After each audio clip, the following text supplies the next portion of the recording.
नमस्कार, आप देख रहे हैं पेप्टिक टाइम मध्य प्रदेश समाचार और मैं हूं आपके साथ आयुष शुक्ला। मध्य प्रदेश की राजनीति में इस वक्त एक खबर तेजी से वायरल हो रही है।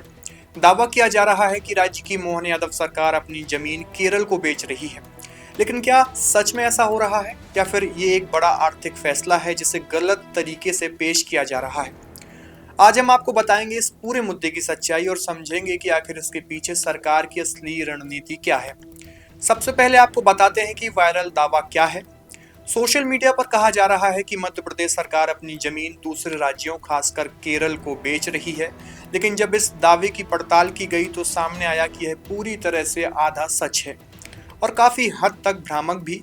सरकार किसी एक राज्य को जमीन ट्रांसफर नहीं कर रही बल्कि अपनी उन संपत्तियों को मोनेटाइज कर रही है जो सालों से खाली पड़ी हुई हैं और जिनसे कोई आय का साधन भी जनरेट नहीं हो रहा। दरअसल इसे कहा जाता है एसेट मोनेटाइजेशन, यानी सरकार अपनी बेकार पड़ी जमीन, भवन या संपत्तियों को या तो बेचती है या फिर उन्हें लीज पर देकर उनसे कमाई का जरिया बनाती है। मध्य प्रदेश सरकार ने भी यही मॉडल अपनाया, जहां अनयूज्ड एसेट को रेवेन्यू जनरेटिंग एसेट में तब्दील किया जा रहा है। इससे सरकार को सीधे तौर पर पैसा मिलेगा जो विकास कार्यों में इस्तेमाल किया जा सकता है। अगर इस फैसले को राजनीतिक नजरिए से देखें तो यह भाजपा सरकार की एक बड़ी आर्थिक रणनीति को दिखाता है। पहला, सरकार नए टैक्स लगाने के बजाय अपनी ही संसाधनों से कमाई करने की कोशिश कर रही है।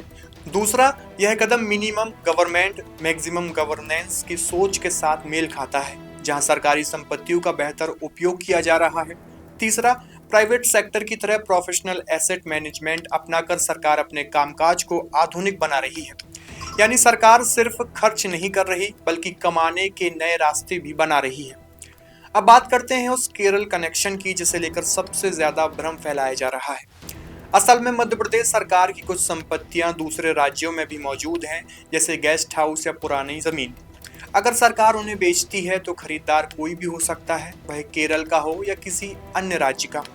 लेकिन इसे इस तरह पेश किया जा रहा है कि एमपी सरकार केरल को जमीन बेच रही है। यह पूरी तरह से भ्रामक है।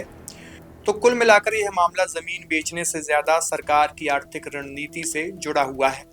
एक तरफ विपक्ष सवाल उठा रहा है तो वहीं सरकार इसे राज्य की वित्तीय स्थिति मजबूत करने का कदम बता रही है।